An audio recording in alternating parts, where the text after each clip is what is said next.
All right, so I would like to introduce Dr. Steve Novella. Steve once captured a photograph of a rare black-capped yellow-belly sapsucker. And the photo worked its way up to David Sibley to be identified. Now, if you're a birder, apparently this means a lot. So I believe this is a very rare bird, and David Sibley is the one who wrote the book about birding. So congratulations, Dr. Steve Novella.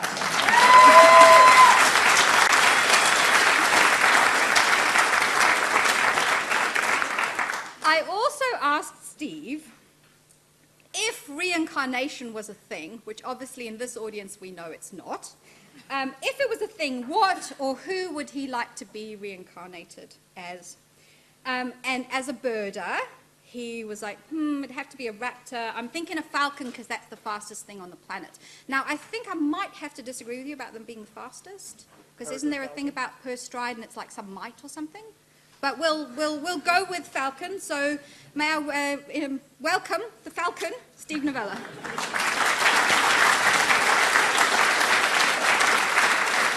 Thank you, Susan. Thank you, everyone. Oh, if I can clip this here. There we go. So we've been having a wonderful time in New Zealand. You all have a wonderful country, a wonderful skeptical community. It's really my honor and privilege to be here and talk to you. So I'm going to tell you a story. The story is about your brain, and it's about why you should not trust it. Your brain is essentially a liar. It's a storytelling machine that is always trying to weave a narrative to make you believe stuff that may be evolutionarily advantageous but may or may not be real. Can I just stop a minute? Yeah. Is this sound okay? Can you hear what? Okay, great. Sorry. So this is right in line with the mission of the skeptical movement. There's a few things that we do in the skeptical movement. These are things that I like to teach self-identified skeptics, people who want to be more skeptical. One is what I call neuropsychological humility. That's what my talk today is about.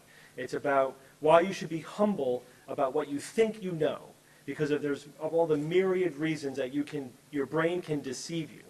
We also teach critical thinking and scientific literacy. I'm not going to be talking about those two things so much. It's more of the first thing for this particular talk.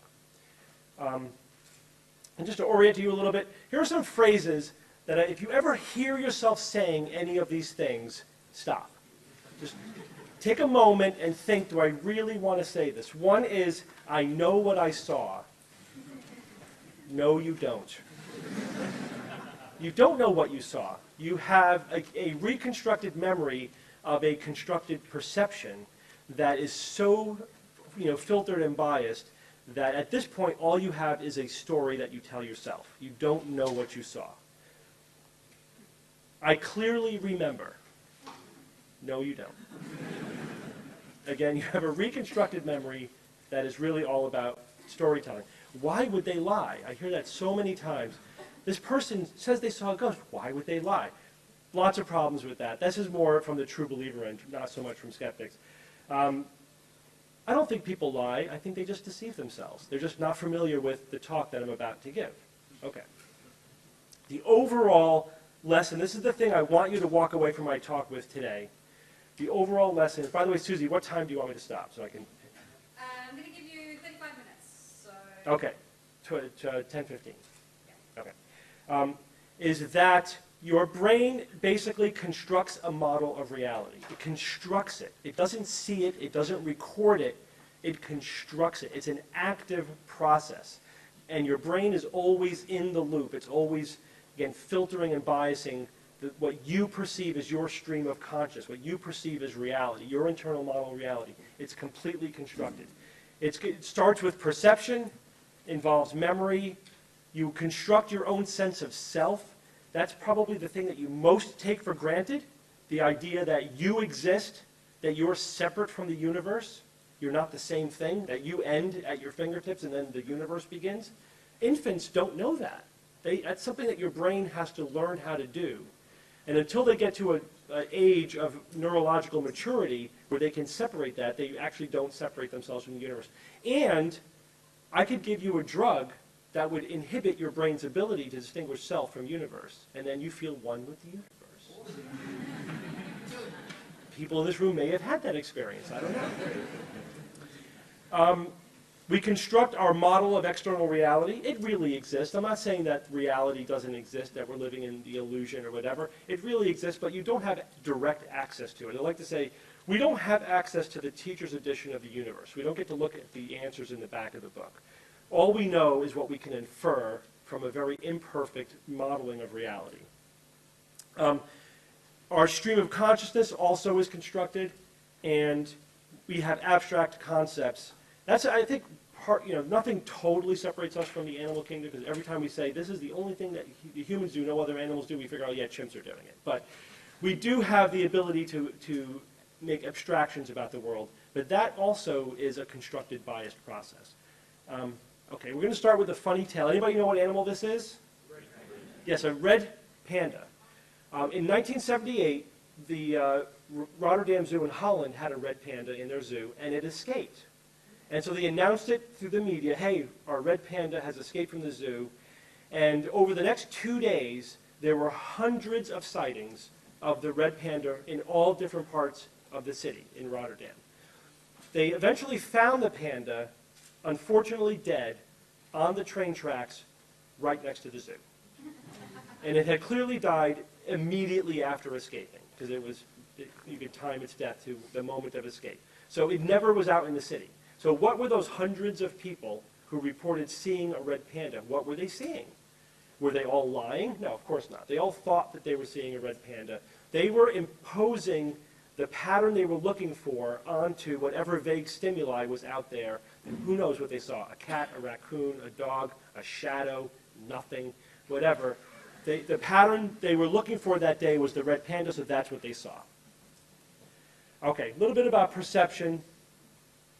So one thing that's important to recognize about your perception is that we are being bombarded with massive amounts of information.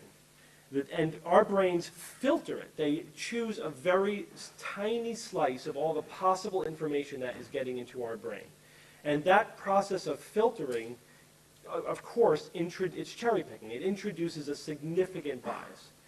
And there's lots of ways in which we can demonstrate this, but it's just, for now, it's important to recognize that you're not seeing the world. You're seeing a tiny slice of the world that your brain thinks is important.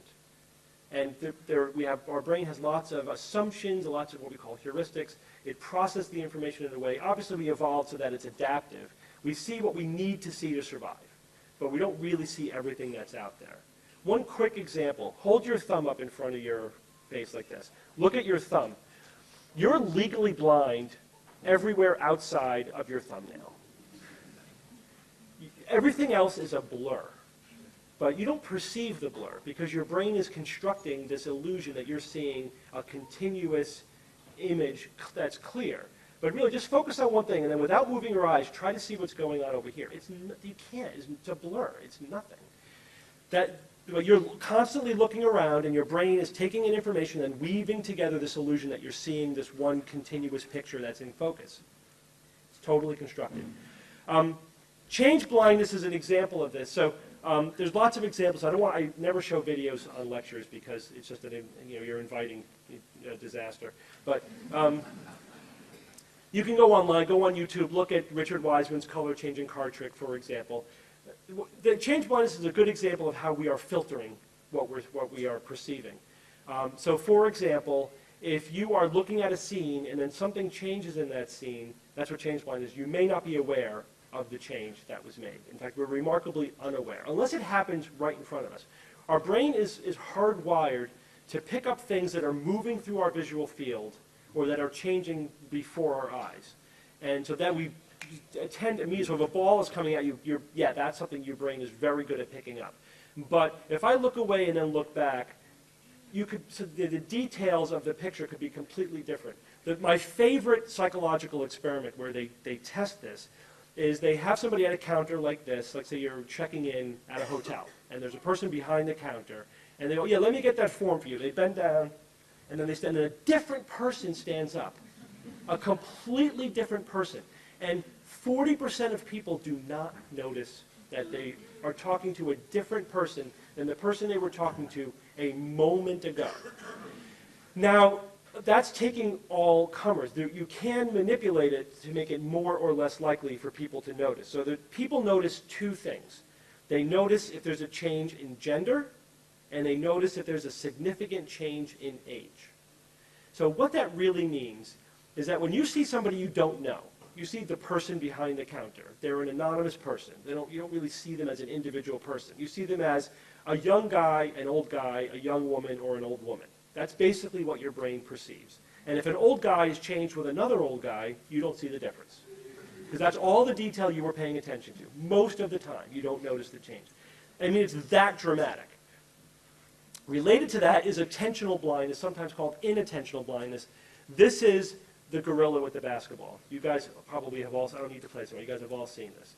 Things can happen right before your eyes, and you don't see it. I didn't see the gorilla the first time I watched the video. Again, 40 to 50% of the time, people will not see it because you're paying attention to something else. You're counting the basketball passes, and so your brain is filtering out everything that's not the thing you're paying attention to. So attention is a thing. Attention is essentially the subset of sensory information that your brain is processing, and it's ignoring and filtering out everything else. If it weren't, you would be bombarded with this cacophony of sound, and you couldn't survive. In fact, there's a syndrome where people get bilateral thalamic injuries, and they can't filter sensory information. So they look like they're catatonic. They can't respond to the world. They're actually getting all the sensory information in. They just can't filter it. And so everything has an equal draw on their attention as everything else. So you could be standing in front of them and talking to them. They have no particular reason to pay attention to your voice. You're just lost in the background. So you ever been at a cocktail party and for a moment you sort of lose your ability to filter out the background noise and listen to the person in front of you, and it's just noise. You just hear noise. That's what life is like all the time without this massive filter in place. Interestingly, this is a recent study. Researchers looking into the whole change blindness, inattentional blindness thing, discovered that they used a computer program where people were tracking images on a computer screen. And what they found, the upshot is that our visual system tends to average out what we see over about 6 to 8 seconds. So what you're seeing is constantly being averaged out over time, right? Which makes sense. It's kind of like how a movie works. You know, you're not looking at still images. It kind of blurs together. The reason why you can watch a movie and you don't at 25 or 30 frames a second and you don't see a flicker is because your brain is averaging it all out. So what that means is that, like, the researchers used the example of imagine a tiger running through your visual field. If you didn't have this smoothing out, averaging out effect, you would see this morphing object that seemed to be changing shape and size, and as shadows fell over it, it would be completely disconcerting. But you don't see that. You see a tiger running through your visual field. It remains a tiger the whole way because you're averaging out the image, and it creates this continuity of the object through your visual field. Other thing is senses influence each other. So what you see affects what you hear. What you hear affects what you see. And in an important way. So for example, I think I have an example coming up. Well, first I have a couple of visual illusions. Look at the middle of the image. Are they moving or not moving? They're not moving, but your brain sees them as moving because we're just tricking your brain into creating the illusion. This is a good one. Straight or wavy? They look wavy, but they're straight because, again, your brain's constructing it in a way that is not accurate. That's what optical illusions are. Here's a good one.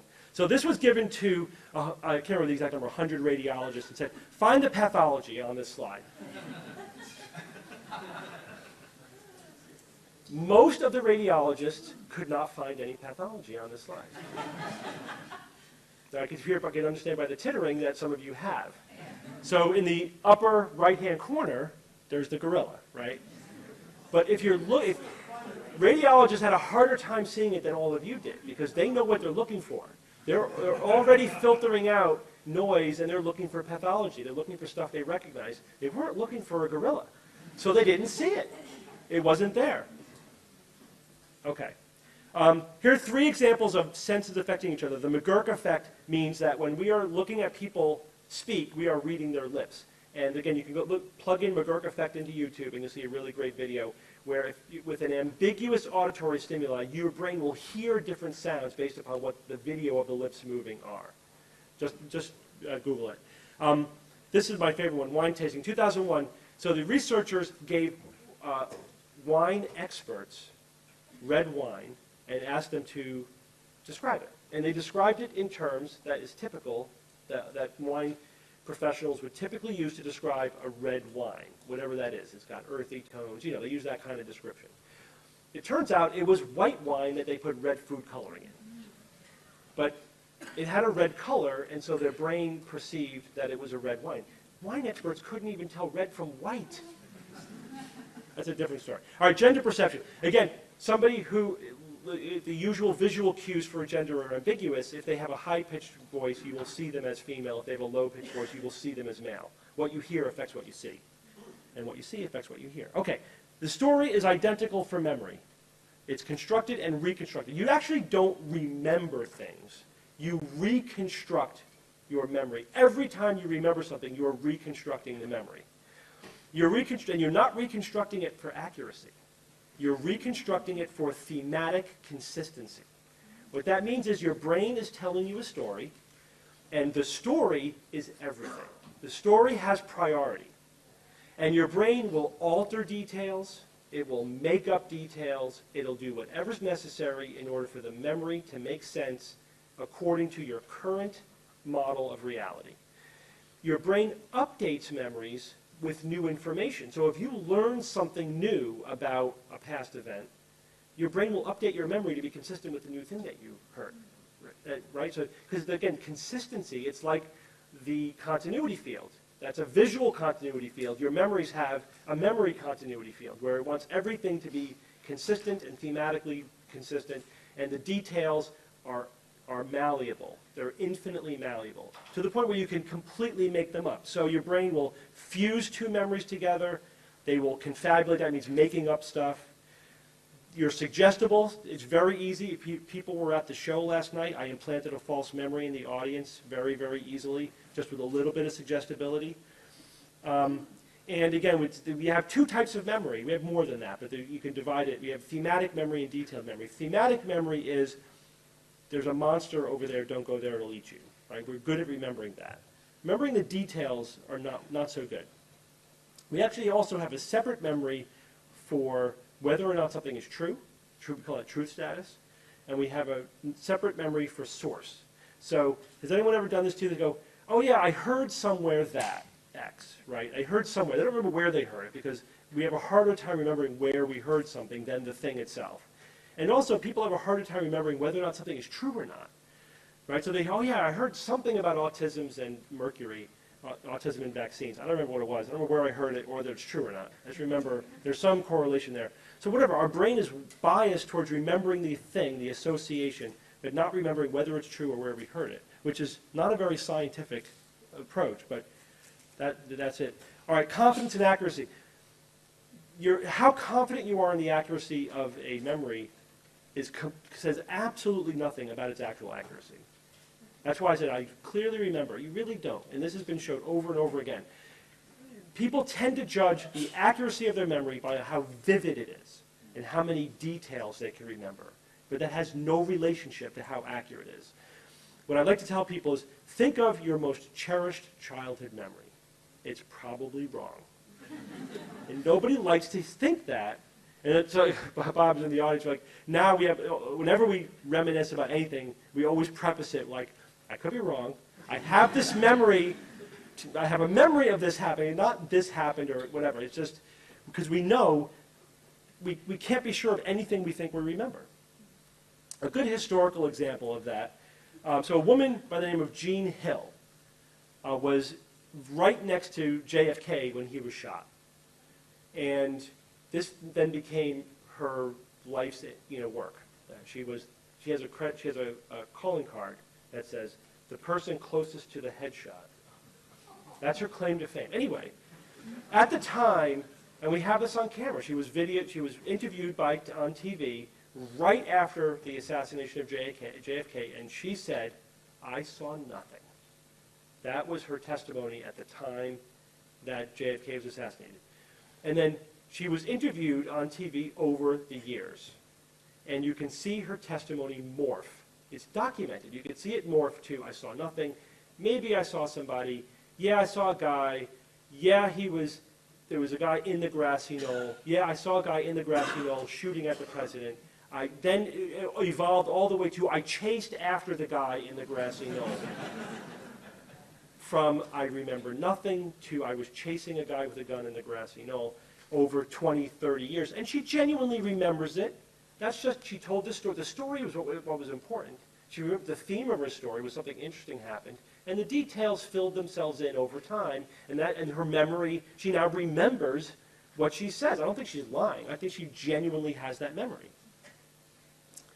Flashbulb memory is a particular type of memory. That's a memory of a sudden or unexpected or dramatic event. And we tend to have, I remember clearly what I was doing when this happened. No, you don't. All right, lots of studies, but the classic one, 1992, 106 students were interviewed immediately after the Challenger exploded. I remember what I was doing when the Challenger exploded. I think I do. But 106 students were interviewed and said, all right, tell us what you were doing, right when you heard. This is like minutes afterwards. And then they followed up just 2 years later, right? 2.5 years later, 44 of them they were able to track down. They were still there. And they re-questioned them. Guess how they did? This is now just 2.5 years later. A quarter of them got 0 out of 7 details correct. They had a completely false memory for what they were doing when the Challenger exploded. And half of them got 2 out of 7 or less. Half could basically remember almost nothing about the details of what they were doing. And very few people got 6 or 7 out of 7. Most got 3 or 4. That's terrible. So that's why I say, whatever you think you remember about something, even a dramatic event like this, over the telling and the retelling and the reconstructing, it's just the details are lost. All right, I'm going to skip this slide because we're running out of time. All right, so our perceptions are filtered and biased. Our memories are reconstructed fictions. Why? Well, because meaning and narrative is more important. Our lives need to have meaning, and we need to tell ourselves stories that mean something to us. So one type of meaning that we impose meaning on the world. Right? That's the overarching theme here. We impose meaning on the world. Stuff doesn't have meaning. We give it meaning. A very sort of concrete example of that is pattern recognition, pareidolia, right? Seeing a face in the clouds, seeing Jesus on toast. Is Jesus on the toast? No, it's just shadows. Your brain constructs the image, and then you give the image meaning, and that meaning is consistent with whatever narrative you have running through your head. If you're a Christian, you may see it's Jesus. Otherwise, it's Moses, or it's Buddha, or Allah, or whatever. It's just somebody else. We imbue agency. Agency means that something has a will of its own.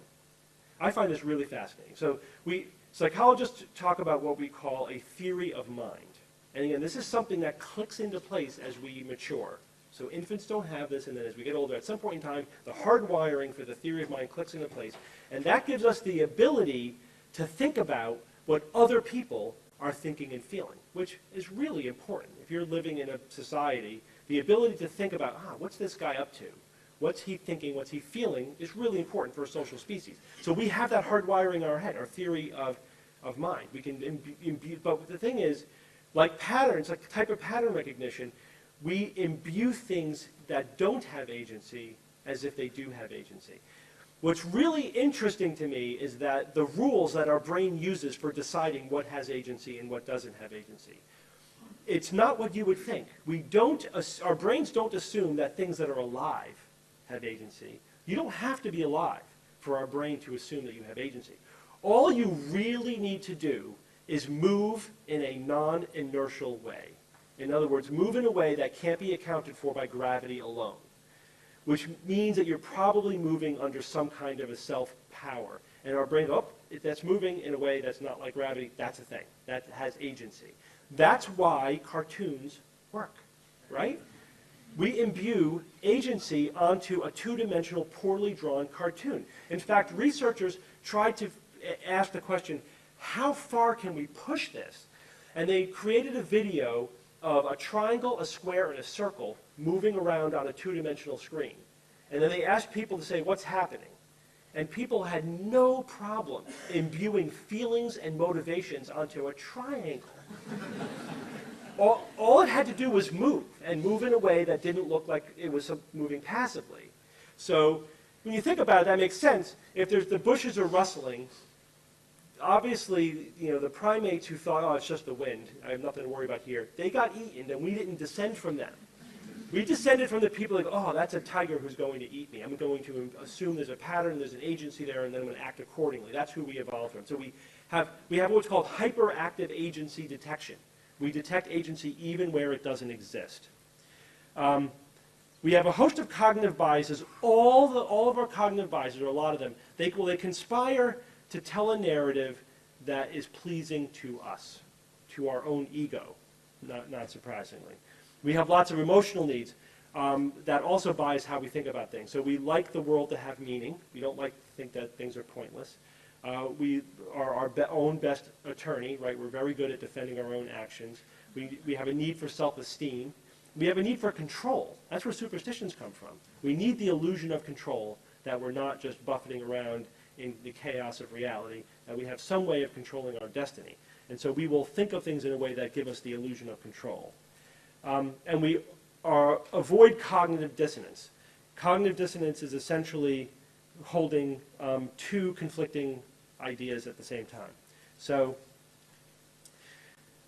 that's a hunk of metal that was not designed to look like anything, but if you look at it, it kind of looks like a happy little guy peeking up out of the drawer, right?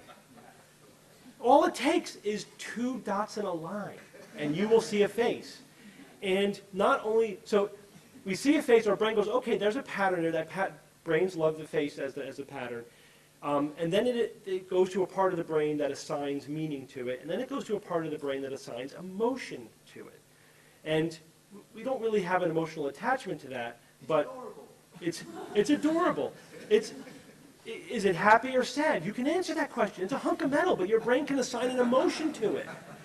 That's all happening subconsciously just because of the way our brain's wired together. There's actually a visual stream that takes it to the emotional centers of your brain and assigns an emotion to what you're seeing.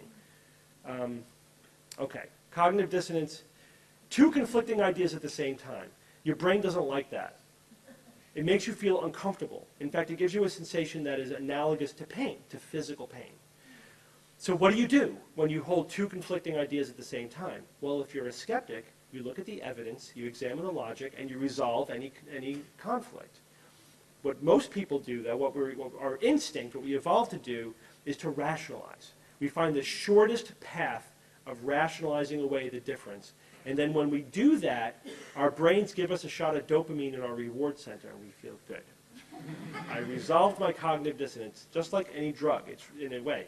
So it takes discipline to not take the pathway of least resistance. To say, okay, wait a minute, I'm not going to just rationalize this.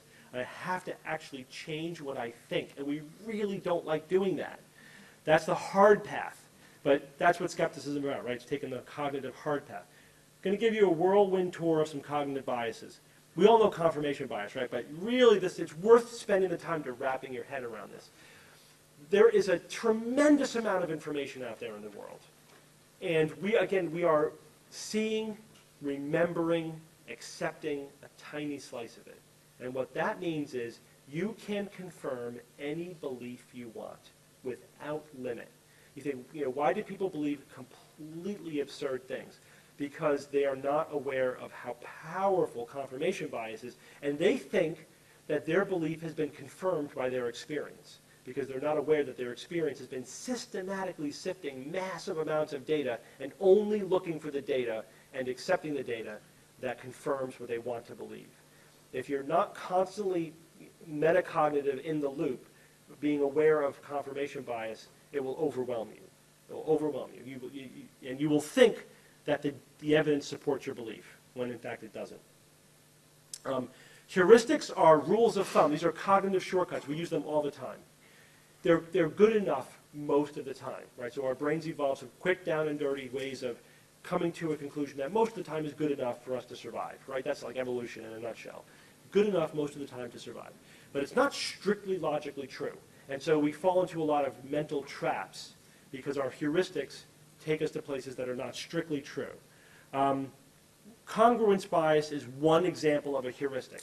And what that means is we only test our own hypothesis rather than other hypotheses. And then that clicks in confirmation bias. So we go, oh, you know, I can always tell when somebody's wearing a toupee. See that guy over there? He's wearing a toupee. I'm not pointing at anybody in particular. That confirms my ability to do that. But they're not testing the alternative hypothesis that, like, for example, how do you know when you don't know that someone's wearing a toupee? You don't. Or in medicine, I had the hypothesis, I think that sleep deprivation is a major contributor to my patients' migraines. So I started asking all of my patients with migraines if they have any sleep problems, and a lot of them do. That confirmed my hypothesis. But then I started asking all my patients if they have sleeping problems, and it turns out they all do. You have to test the alternative hypothesis, otherwise you're never going to know if it's really real enough. But again, imagine if you weren't aware of that, you would think, I tested my hypothesis and it was confirmed. It's scientific. You know, my hypothesis is correct. The fundamental attribution error is another heuristic that we follow. This basically means that you have one set of rules by which you judge and explain your own behavior, and a different set of rules by which you judge and explain other people's behavior. The classic textbook example of this, if you see somebody walking down the street and they trip, well, they're clumsy, right? If you're walking down the street and you trip, there was a crack in the sidewalk. Right? You attribute other people's behavior to internal factors and your behavior to external factors, usually because you're not aware of the external factors affecting other people's behavior. So before you assume that you understand why someone else is doing something, stop. Don't do it. Just say, okay, I don't know what their motivations are. I don't know what external factors might be affecting their behavior, so I'm not going to make any assumptions about it. Because otherwise, you're just going to fall prey to the fundamental attribution error. And motivated reasoning is a very interesting phenomenon. So we're very good at coming up with reasons to justify our beliefs. That's called motivated reasoning. And in fact, the smarter you are, the better you are at rationalizing your beliefs.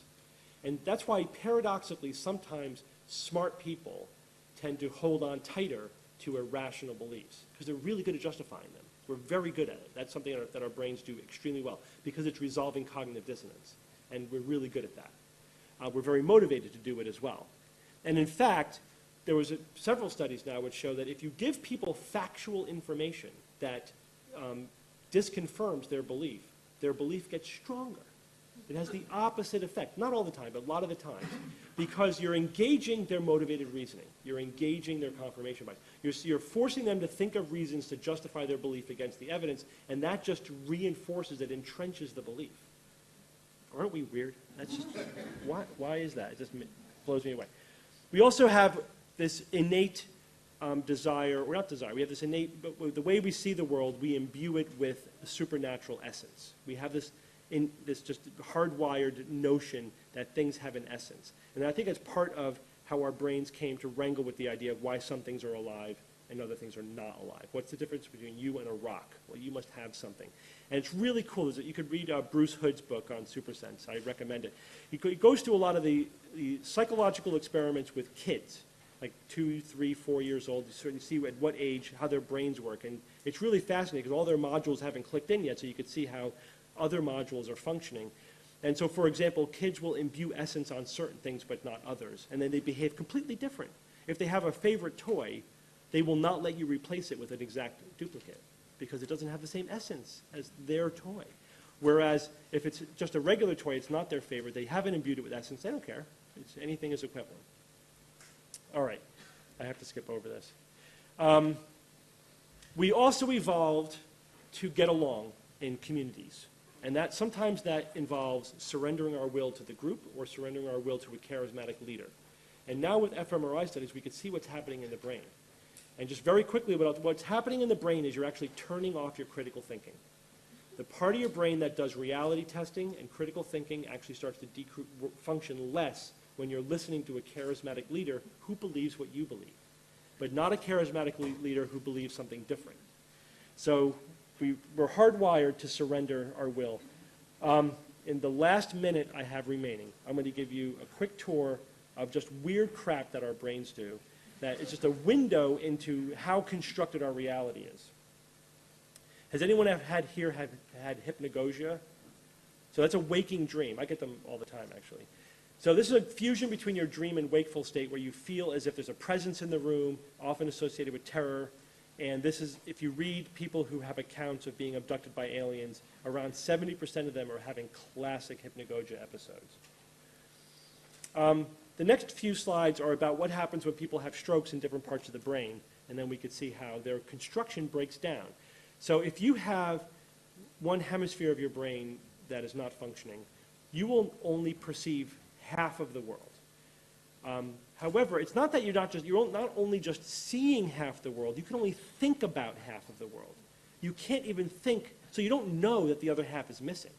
It's not like you're saying, oh, I'm only seeing the right half of the world, I'm not seeing the left half. You think you're seeing the whole world. You're seeing the whole world your brain's constructing. It's just not constructing the other half. And so they have what's called anosagnosia, which means you're not even aware that you have a deficit. So we have patients, this is like every day in neurology, you have patients who are completely paralyzed on the left side of their body and are not aware of it. The left side of their body doesn't exist. You show them their hand, you go, whose hand is this? And they say, it's yours. It's not theirs. And that's the only other reasonable explanation, is that it's yours. Is there anything wrong with you? Nope. Can you get out of bed? Sure. Now, you wouldn't let them do that. But if they tried, and sometimes it happens, you know, they're not restrained properly, whatever, they fall down, what do they say? They don't say, I'm weak on one side. They say, somebody tied me to the bed. Something external happened to them. They have no ability to perceive it as an internal problem. There's something called alien hand syndrome. It doesn't look like this. It's just an alien. Alien hand syndrome. So there's part of your brain that tells you that you own and control the different parts of your body. And if those circuits aren't working, then you feel like you're outside your body, or you don't own your body, or you don't control your body. Those are actively constructed senses that you have and take for granted. So if the control circuit is disrupted, which is basically comparing what I want to do with what I am doing, right? My brain says I want to move my hand, and then I see and feel my hand move. Good. All is right with the world. I own my hand. If that gets disrupted in any way, then it feels like my hand's moving by itself. It's still my brain controlling it, but I don't know my brain's controlling it because I'm not getting that feedback of I'm controlling it. So my hand will start doing stuff seemingly of its own accord. So people have this sense that they don't control their hand. They call it alien hand syndrome. You going to stop me?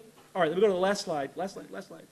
So what did we learn from all this? We learned a few things, very quick, but a few things. One is neuroscience is freaking cool. 2, experience, thoughts, memories, internal model reality are a constructed illusion. Don't believe it.